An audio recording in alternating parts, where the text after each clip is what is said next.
장차 오실 예수님의 고난을 오늘 말씀에서 너무나 생생하게 묘사를 하고 있습니다. 이사야 선지자는 주전 8세기 때의 인물입니다. 그러니까 예수님보다도 700년에서 한 800년 정도 앞선 사람이었습니다. 그럼에도 불구하고 이사야 선지자는 성령의 감동을 따라서 믿음의 눈으로 예수님의 십자가와 고난을 너무나도 분명하고 선명하게 바라보고 있습니다. 이사야 선지자가 700년에서 800년이나 앞서서 예수님의 십자가의 그 고난을 분명하게 바라보았다면 이 십자가 이후 살고 있는 지금 우리들은 어떠해야 될까요? 오늘 우리는 예수님의 십자가와 고난을 단순히 그냥 멀리서만 바라보는 것이 아니라 바로 우리 눈앞에 두고서 나를 위한 고난이라는 것을 느끼고 깊이 묵상해야 될 줄 믿습니다. 아멘. 이 시간 본문 말씀 통해서 고난의 종으로 오신 메시아 예수님의 모습이 어떤지를 살펴보고 예수님이 십자가에서 당한 고난을 묵상하면서 우리가 받은 은혜를 깨닫게 되기를 간절히 소원합니다. 아멘. 이사야 선지자는요, 오늘 본문 말씀에서 고난 당하시는 메시아 예수님의 모습을 두 가지로 설명하고 있습니다. 첫 번째 따라해 보시겠습니다. 멸시받고 버림받은 예수님. 멸시받고 버림받은 예수님. 고난 당하시는 예수님의 첫 번째 모습은 사람들에게 멸시받고 버림받은 모습입니다. 이사야 53장 1절 말씀 우리 다 같이 읽어보시겠습니다. 시작. 우리가 전한 것을 누가 믿었느냐? 여호와의 팔이 누구에게 나타나느냐? 아멘. 자, 여기서 우리가 전한 것은 선지자가 전한 메시지, 바로 메시아에 대한 예언입니다. 또 여기 여호와의 팔이라는 표현은요, 언제나 하나님께서 그의 백성을 구원하시고 그의 원수들을 벌하시기 위해서 우리에게 특별히 개입하신다는 것을 나타내는 표현입니다. 이러한 표현은 출애굽기 당시에 하나님이 행하셨던 그 이적들에 관련해서 많이 사용이 되었습니다. 이스라엘 백성들이 출애굽을 할 때에 여호와의 팔이 이스라엘 백성들을 애굽에서 구원했습니다. 하나님이 자기 백성 이스라엘을 구원하시려고 그 거룩하신 팔을 나타내신 것입니다. 마찬가지로 하나님은 우리를 죄에서 구원하시기 위해 독생자 예수 그리스도를 이 땅에 보내셨습니다. 메시아로 보내신 겁니다. 그런데 사람들은 예수님을 메시아로 온 것을 믿지 않았습니다. 요한복음 1장 10절에서 11절 말씀 우리 다 같이 한번 읽어보시겠습니다. 시작. 그가 세상에 계셨으며 세상은 그로 말미암아 지은 바 되었으되 세상이 그를 알지 못하였고 자기 땅에 오매 자기 백성이 영접하지 아니하였으나. 예수님께서는 자기 백성들에게조차 버림을 당하셨습니다. 그 당시 대제사장, 장로들, 서기관들 모두가 예수님을 인정하지 않았습니다. 예수님을 배척했습니다. 그리고 예수님은 고향 사람들에게도 배척을 받으셨습니다. 또한 그 당시 사람들은 예수님을 손가락질하면서 미쳤다고라고도 했습니다. 왜 이렇게 예수님이 자기 백성들에게조차도 배척과 버림을 받으셨을까요? 그것은 그들이 생각하는 메시아의 모습과는 너무나 다른 모습으로 오셨기 때문입니다. 이사야 선지자는 이 부분을 이렇게 얘기합니다. 이사야 53장 2절입니다. 우리 이 말씀 같이 읽어보시겠습니다. 시작. 그는 주 앞에서 자라나기를 연한 순 같고 마른 땅에서 나온 뿌리 같아서 고운 모양도 없고 풍채도 없은즉 우리가 보기에 흠모할 만한 아름다운 것이 없도다. 아멘. 예수님을 연한 순 같고 마른 땅에서 나온 뿌리 같다라고 말씀합니다. 예수님은 연한 순같이 나약해 보이셨습니다. 마른 땅에서 겨우 나온 뿌리같이 아무런 힘이 없어 보이셨습니다. 예수님은요, 고운 모양도 없고 풍채도 없으셨습니다. 예수님을 흠모할 만한 세상이 추구하는 그런 외적인 요건들을 하나도 갖추지 못했던 겁니다. 예수님은 이스라엘의 수도인 예루살렘에서 당당한 왕의 아들로 태어나신 것도 아닙니다. 또한 사람들을 확 사로잡을 수 있는 그런 카리스마를 가지고 태어나신 것도 아닙니다.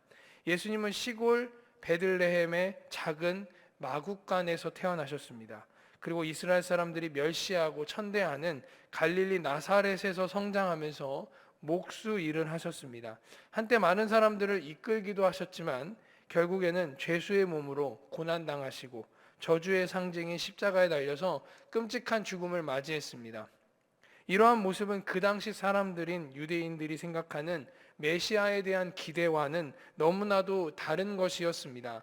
한마디로 예수님은 세상의 많은 사람들이 기대하는 모습과는 전혀 다른 모습으로 이 땅에 오신 겁니다. 그래서 결국 사람들로부터 배척과 멸시와 버림을 받을 수밖에 없었던 겁니다. 그 다음 3절도 같은 내용입니다. 이사야 53장 3절입니다. 이 말씀 같이 읽어보시겠습니다. 시작. 그는 멸시를 받아 사람들에게 버림받았으며 간고를 많이 겪었으며 질고를 아는 자라. 마치 사람들이 그에게서 얼굴을 가리는 것 같이 멸시를 당하였고 우리도 그를 귀히 여기지 아니하였도다. 예수님은 사람들에게 버림받으셨으며 고통을 많이 겪으셨고 질고를 많이 아는 분이셨습니다. 사람들은 예수님을 메시아로 인정할 만한 조건이 하나도 없다라고 판단했기 때문에 예수님을 무시하고 인격적으로 모독하고 멸시했던 겁니다. 예수님이 귀신 들린 사람을 고치신 후에 내쫓은 귀신을 돼지떼에게 들여보내셨습니다. 그래서 돼지떼가 몰살당하죠. 그런 이유로 마을 사람들은 예수님을 쫓아버렸습니다. 예수님의 고향 사람들은 예수님의 목수 출신이라는 것을 문제 삼아서 배척했습니다. 오병이어의 기적을 통해서 5천 명 이상의 많은 사람들이 먹고 배불렀지만 예수님이 그들이 기다리고 원했던 정치적인 그런 메시아가 아니라는 사실을 알고 모두 다 떠나버렸습니다. 더 나아가서 하나님의 백성들조차 이 땅에 오신 예수님, 하나님의 종을 예수님을 구원자로 메시아로 인정하지 않고 하찮게 여겼습니다. 예수님을 귀하게 여기지 않았던 겁니다. 예수님께서 초라하고 멸시받고 버림받으셨기 때문에 이 땅에 메시아로 오신 예수님을 많은 사람들이 주님으로 보지 못했던 겁니다. 우리 두 번째 따라해 보시겠습니다. 십자가에 달려 고난받으신 예수님. 십자가에 달려 고난받으신 예수님. 두 번째로 우리 고난의 종으로 오신 예수님의 모습은 우리 때문에 십자가에 달려 고난받으시는 그런 모습입니다. 이사야 53장 4절입니다. 같이 읽어보시겠습니다. 시작. 그는 실로 우리의 질고를 지고 우리의 슬픔을 당하였거늘 우리는 생각하기를 그는 징벌을 받아 하나님께 맞으며 고난을 당한다 하였노라. 자, 여기서 실로라는 말은 진실로 사실은 이라는 의미입니다. 그럼 무엇이 사실이고 무엇이 진실입니까? 우리의 질고를 아시고 우리의 슬픔을 당하셨다는 것이 진실입니다. 예수님이 잘못했다는 것이 아니라 우리 때문이란 얘기를 하는 겁니다. 여기서 질고라는 건 질병, 근심, 재난을 뜻하는 말이고 슬픔은 슬픔, 고통, 괴로움을 의미합니다. 그러니까 예수님께서는 우리의 질병, 근심, 재난뿐만이 아니라 우리의 슬픔과 고통과 괴로움을 십자가에서 대신 당해주셨다는 말을 하고 있는 겁니다. 그런데 사람들은 어땠을까요? 예수님은 징벌을 받아 하나님께 맞으며 고난을 당한다라고 생각했습니다. 예수님께서 죄가 있어서 자신의 죄의 값을 십자가에서 치른 거다라고 생각하는 겁니다. 예수님이 지신 십자가는 스스로 받을 만한 당연한 하나님의 저주로 치부해버리는 어리석은 사람들이 있었다는 거예요. 이 사람들은 예수님이 우리의 질고를 대신 지셨다는 사실을 깨닫지 못했습니다. 예수님이 우리의 슬픔을 대신 당하셨다는 사실을 깨닫지 못했습니다. 그렇기 때문에 예수님께서 십자가에 달리실 때에 그것을 보면서 예수님을 희롱하고요, 조롱하고요, 예수님을 박해했던 겁니다. 저와 여러분, 예수님이 질고를 지신 것은 저와 여러분을 위해 지신 것입니다. 예수님이 슬픔을 당하신 것도 저와 여러분을 대신해서 당하신 것입니다. 이 사실을 믿으시기를 간절히 소원합니다. 이사야 선지자는 좀 더 구체적으로 왜 예수님이 십자가를 지시고 죽으셔야 했는지를 5절에서 그 이유를 밝히고 있습니다.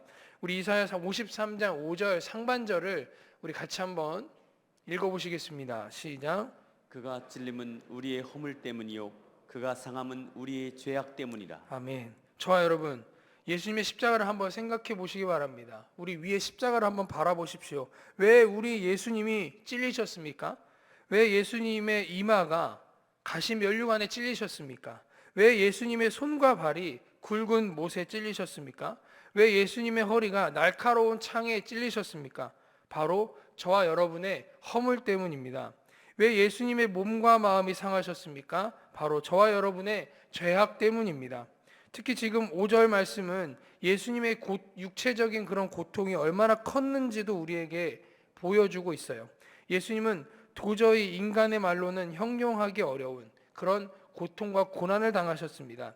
예수님은 로마 군인들에게 마치 동물처럼 매를 맞았습니다. 로마 군인들의 채찍은요, 끝에 이렇게 쇠 갈고리가 이렇게 달려 있는데 이 채찍으로 때리면요, 채찍에 몸이 감기고 쇠 갈고리가 몸을 파고 들어서 그 채찍을 당기면 몸이 다 찢어졌습니다. 이렇게 엄청난 고난을 당하신 후에 십자가를 지시고 갈보리 언덕에 오르셔서 손과 발에 대못이 박히죠. 십자가에 달려 온갖 조롱도 받으셨죠. 그리고 6시간 동안 매달려 있다가 최후에 그들이 와서 옆구리에 창을 찔러요. 물과 피를 마지막까지 다 쏟으신 겁니다. 예수님은 말로 다 표현할 수 없는 고통을 받으신 거예요. 우리가 잠깐 손 잠깐만 다쳐도 얼마나 아픕니까? 근데 그 고통과는 비교할 수 없는, 우리 인간이 정말 받는 그런 고통보다 제일 큰 고통을 예수님은 그 고통을 우리를 위해서 받으신 겁니다. 이 모든 고난은 저와 여러분을 위해서 받으신 거예요. 바로 나를 위해 받으신 겁니다. 예수님은 나를 위해 십자가에 달리셨습니다. 나를 위해 온갖 모욕과 고통을 받으셨습니다. 우리 이사야 53장 5절 상반절 다시 한번 읽어보실 텐데, 우리라는 부분을 우리 나라고 바꿔서 한번 같이 한번 읽어보겠습니다. 같이 읽겠습니다. 시작. 그가 찔림은 나의 허물 때문이요 그가 상함은 나의 죄악 때문입니다. 아멘이십니까? 아멘. 우리는 예수님의 고난이 나 때문이라는 걸 믿어줘야 됩니다. 나 때문에 예수님이 고난받으셨다는 그런 고백이 우리 입에서 나와야 되는 겁니다. 저와 여러분, 사람은 결코 다른 사람의 질고나 고통을 대신 지거나 해결해 줄 수가 없습니다. 자식이 아프면 부모님이 대신 아파주고 싶다고 하잖아요. 근데 대신 아파줄 수도 없어요. 근데요, 우리 사람의 고통과 모든 것들을 지실 수 있는 분은 오직 예수님밖에 없습니다. 그래서 우리 예수님이 저와 여러분을 대신해서, 나를 대신해서 십자가의 고난을 대신 당해 주신 겁니다. 우리의 죄와 여러 가지 문제들을 다 해결해 주실 수 있는 분은 오직 예수님밖에 없다는 사실을 믿으시기를 간절히 소원합니다. 우리 그 다음 53장 6절입니다. 이사야 53장 6절, 이 말씀 같이 또 읽어보시겠습니다. 시작. 우리는 다 양 같아서 그릇 행하여 각기 제 길로 갔거늘 여호와께서는 우리 모두의 죄악을 그에게 담당시키셨도다. 아멘. 자, 양이 목자를 떠났습니다. 그럼 어떻게 되겠습니까? 그릇 행할 수밖에 없습니다. 각기 제 길로 가게 되는 거죠. 광야를 헤매다가 사나운 짐승에 찢겨서 죽고 낭떠러지에 떨어져서 죽을 수밖에 없습니다. 양의 운명이, 목자를 떠난 양의 운명이 이렇게 죽을 수밖에 없는 거예요. 저와 여러분도 마찬가지입니다. 우리는 선한 목자 대신 하나님 아버지의 품을 멀리 떠나서 죄에 빠져 죽음의 광야에서 방황했습니다. 그런데 하나님은요, 우리를 버리지 않으셨어요. 우리를 긍휼히 여기셔서 우리의 모든 죄악을 십자가에 달리신 예수님께 담당시키셨습니다. 우리 예수님이 십자가 위에서 우리의 모든 죄를 다 담당하시고 속죄 제물이 되셔서 물과 피를 다 쏟으시고 우리의 죄값을 다 지불해 주신 겁니다. 이 귀한 진리를 믿으시기를 간절히 소원합니다. 우리 마지막 세 번째 한번 따라해 보시겠습니다. 우리가 받은 은혜. 마지막 세 번째로, 이렇게 고난의 종으로 오신 예수님을 통해 우리가 받은 은혜는 무엇입니까? 그것은 바로 평화와 나음의 은혜입니다. 이사야 53장 5절 하반절 말씀 같이 읽어보시겠습니다. 시작. 그가 징계를 받음으로 우리는 평화를 누리고 그가 채찍에 맞음으로 우리는 나음을 받았도다. 아멘. 여기서 징계는 형벌, 처벌을 의미합니다. 예수님께서 받아야 할 징계가 아니라 우리가 받아야 될 징계예요. 그 징계를 예수님이 대신 받으셨습니다. 그래서 결과가 무엇입니까? 우리는 평화를 누리게 되었습니다. 여기서 평화라는 단어는 우리도 너무나 잘 아는 히브리어 원어로 샬롬이라는 단어입니다. 이 평화, 샬롬은요, 단순히 그냥 마음이 평안해, 마음이 편안하다, 이런 게 아니에요. 이 정도의 의미가 아닙니다. 성경에서 말하는 평화는 하나님과의 관계가 회복된 상태를 의미합니다. 죄 때문에 하나님과 멀리 떨어지고 원수가 되었던 우리가 예수님의 십자가 때문에 다시 하나님과 화목하게 되는 거예요. 다시 하나님과의 관계가 회복되는 겁니다. 그러므로 예수님께서 저와 여러분 대신에 징계를 받으셨기 때문에 우리는 평화를 누리게 되는 거예요. 다시 하나님과의 관계가 회복이 되고 다시 하나님과 연결이 되는 그런 역사가 일어나게 되는 겁니다. 그리고 예수님이 채찍에 맞음으로 우리는요, 나음을 받았다고 합니다. 나음이라는 단어는 히브리어 원어로 보면 라파입니다. 라파는요, 고치다, 치료하다, 회복하다, 온전하게 하다라는 의미입니다. 그래서 여기서 나음이라는 의미는 단순히 그냥 아픈 게 낫고 상처가 낫고 몸이 건강해졌다라는 그런 의미를 더 뛰어넘는 얘기예요. 우리의 몸과 영혼, 우리 한 사람의 전 존재가 완전히 치유되고 완전히 회복되었다라는 것을 의미합니다. 그래서 예수님이 채찍에 맞으신 것은 단순히 육체적인 고난만을 의미하는 것이 아닙니다. 죄로 인해 깨지고 병든 저와 여러분의 삶, 상처 입은 마음, 하나님과 관계가 끊어져서 완전히 망가진 우리의 존재가 예수님이 고난당하시고 예수님이 채찍에 맞으신 것으로 인해서 다 회복이 되었다는 뜻이에요. 저와 여러분, 죄는 하나님과의 관계가 깨진 겁니다. 그래서 우리의 영혼을 망가뜨리고 우리를 병들게 해요. 우리의 멸망의 길로 인도하는 게 죄라는 것입니다. 그런데 예수님이 채찍에 맞으심으로 우리는 나음을 받았습니다. 우리의 몸이, 우리의 영과 혼이 나음을 입었습니다. 하나님과의 관계가 회복됐다라는 얘기입니다. 그래서 우리의 존재가 완전히 다 회복이 되었습니다. 우리는 새 생명을 얻게 되었습니다. 저와 여러분, 이 놀라운 은혜가 믿어지시기를 간절히 소원합니다.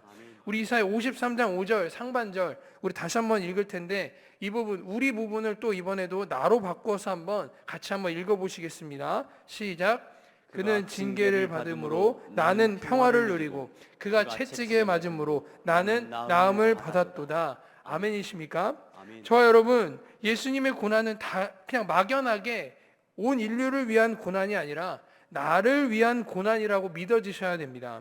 예수님의 징계는 나를 위한 것이고 예수님의 채찍은 나를 위한 것이고 예수님의 십자가는 나를 위한 것입니다. 예수님이 십자가에서 나를 대신해서 죽어주심으로 모든 걸 다 이루신 거예요. 그러므로 나는 예수님의 십자가의 보혈로 용서받은 사람입니다. 나는 하나님과 화목하게 된 사람입니다. 나는 하나님과 평화를 누리는 사람입니다. 나는 예수님의 십자가의 은혜로 나음을 받은 사람입니다. 이 진리를 저와 여러분 분명하게 믿고 선포해야 될 줄 믿습니다. 이것이 우리의 정체성이 되었어요. 이것이 우리의 정체성이 된 겁니다. 그러므로 사순절에 이 예수님의 고난과 십자가의 은혜를 묵상하면서 그냥 슬퍼만 할 것이 아니라 내가 이제 하나님의 자녀가 되었고 새 생명을 얻은 사람이라는 이 복음을 같이 믿고 저와 여러분이 선포하며 살아가는 이번 사순절 되시기를 간절히 소원합니다. 우리 같이 한번 따라해 보시겠습니다. 나는 예수님 때문에 하나님과 평화를 누립니다. 나는 예수님 때문에 하나님과 평화를 누립니다. 나는 예수님 때문에 나음을 받았습니다. 나는 예수님 때문에 나음을 받았습니다. 나는 예수님 때문에 새 생명을 얻었습니다. 나는 예수님 때문에 새 생명을 얻었습니다. 아멘이십니까? 아멘. 그래서 저와 여러분, 사순절은 예수님의 고난을 묵상해야 돼요. 그래서 고난을 묵상하면서 예수님이 나를 위해 달리신 그 십자가를 생각하면서 얼마나 아프셨을까 슬퍼도 해야 되죠. 근데 슬퍼만 하는 기간이 아니에요. 예수님이 그 고난을 통해서 이루신 그 은혜, 우리에게 주신 그 은혜도 바라봐야 되는 겁니다. 예수님이 고난을 받으심으로써 우리에게 베풀어 주신 은혜를 깊이 깨닫는 기간이 사순절입니다. 예수님의 고난을 묵상할수록 우리 안에는 감사가 나와야 돼요. 예수님, 나를 대신해서 징계를 받아주셔서 감사합니다. 예수님, 나를 대신해서 채찍에 맞아주셔서 감사합니다. 예수님, 내가 다시 하나님과 평화를 누리게 하시니 너무나 감사합니다. 예수님, 나의 온몸과 영혼을 다 고쳐주시고 회복시켜 주셔서 감사합니다. 이 감사라는 것이 사순절의 영성입니다. 또한 우리는 이 은혜를 사모하며 이제 더 하나님께 나아가야 됩니다. 십자가 앞에 더 가까이 나아가야 돼요. 우리는 우리를 구원해 주신 그 예수님의 고난을 생각하면서 감사해야 되고 그 감사를 붙잡고 십자가 앞에 더 가까이 나아가야 되는 겁니다. 십자가의 사랑을 더 묵상해야 되고요. 십자가의 은혜를 더 갈망하며 주님 앞에 나아가야 되는 것입니다. 저와 여러분, 예수님의 고난으로 우리는 평화를 누리게 되었고 우리는 나음을 입게 되었습니다. 이 은혜를 굳게 믿으시고 감사함으로 예수님께서 고난을 받으신 십자가 앞에 더 가까이 나아가는 사순절 되시기를 간절히 소원합니다. 그리고 이 사순절 기간에 예수님께서 우리에게 베풀어 주신 평화와 나음의 은혜를 날마다 저와 여러분의 삶 속에서 풍성하게 누리며 이 사순절을 보내게 되시기를 주 예수 그리스도의 이름으로 간절히 축원합니다. 우리 만왕의 왕 내 주께서 찬양하시고 우리 말씀 붙잡고 같이 기도하시겠습니다. 우리 예수님의 고난을 묵상하며 찬양합니다. 만왕